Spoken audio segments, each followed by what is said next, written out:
még mindig verekedés, csak most egészen másként. Azt hiszem, bármelyikünk sorcsapásként élné meg, hogyha elveszíteni az egyik karját, de egy boxoló számára ez már maga a vég. Ma már mutattunk csodákat itt az Aktívban, de az emberi testnél és léleknél kell-e bármi csodálatosabb. Norman ugyanis keményen küzdött, és kitartásának hála szinte jobb formában van, mint balesete előtt. Gyilkos erejű, elképesztően gyors, kíméletlen ütések. Varga Norman keményen edz. Azzal a bal karjával üt, amelyet igazi orvosi csodaként visszavartak. Ellenfele ezúttal kerekesszékes mestere, az egykori kickbox világbajnok Sándor György. Ez pedig már a Boráros tér, a 2-es villamos végállomása. 2003 első napján az akkor 16 éves Norman itt esett be az éppen érkező villamos alá. Egy kötekedő srác lökte be. A villamos szó szerint levágta a bal karját.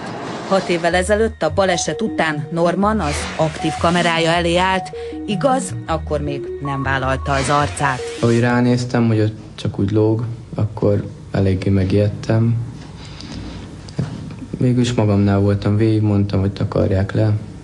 Az egyik barátom az elkötötte felül, és hívták a mentőket. 6 évvel később a tragédia helyszínén így emlékszik vissza a balesetre a ma már 24 éves fiú. Én meglöktem, ő is meglökött, én akkor repültem háttal, hogy pont jött a villamos, engem elkapott az eleje, és beestem hanyat, peron és a sín közé. Oda kapta a kezemet, és maga alá darált. Az orvosok egyből amputálni akarták a szerencsétlenül járt tinédzser karját, ám Norman szülei nem egyeztek bele. Így egy több órás műtéttel visszavarták a fiú karját. Az orvosok nem nagyon bíztak benne, hogy a versenyszerűen boxoló srác valaha is használni tudja majd beteg karját. Hosszú hónapok gyógyulása vár a fiatalemberre. Ehhez képest Norman 3 hónappal az operáció után újra ringbe szállt. Igaz, csak a jobb karját tudta teljes erőbedobással használni ellenfelével szemben. Kicsit idegesített, hogy nem tudom használni a bal kezemet is, mert bizonyos kombinációkat nem tudok megcsinálni, hogyha nem használom a bal kezem. Tehát ez van. És nézzék, Norman 6 évvel később már simán húzóckodik, 20 kilós súlyzóval ugrál, és gyöngyöző homlokkal 24 kilós vasgolyókat emelget. Mindez még egészséges karral is komoly kihívás. Próbálok mindig úgy erősíteni, hogy a bal oldalamat jobban belerakjam, de ösztönösen a jobb oldalon mindig többet dolgozik. A műtéti képeket nézegetve ez a teljesítmény szinte hihetetlen.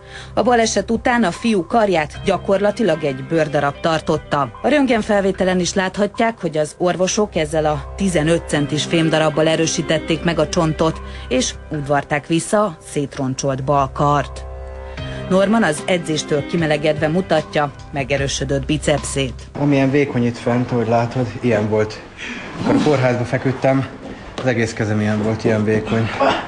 És hát ez, amit itt látsz, ez itt már az edzés miatt jött rá. A boxolóból ketrecharcossá lett fiú, ma már klasszisokkal edz. Bal, jobb egyenes. Rengeteget köszönhet mesterének, az egykori kickbox világbajnok Sándor Györgynek. Ő még így kerekesszékben is a legjobbakat neveli ki a küzdősportokban. Gyurit 1991-ben egy utcai verekedés közben gerincel lőtte egy részeg rendőr. A férfi azóta nem tud járni, de ez nem akadályozza meg abban, hogy igazi kemény fiúkat neveljen. Én úgy vagyok vele, hogy tehát mindenkinek meg kell adni az esélyt. Tehát azért látod, hogy én is egy mozgássérült ember vagyok, ugyanúgy készülök, tehát ahol van lehetőség versenyezni, tehát én át tudom ezt érezni, és tehát meg kell adni a lehetőséget mindenkinek. Önök is láthatják, hogy itt nincs kivételezés. Norman ugyanakkorákat kap, mint a többiek. Ugyanolyan kemény munkát kell végeznie, még akkor is, ha az egyik karja nehezebben bírja.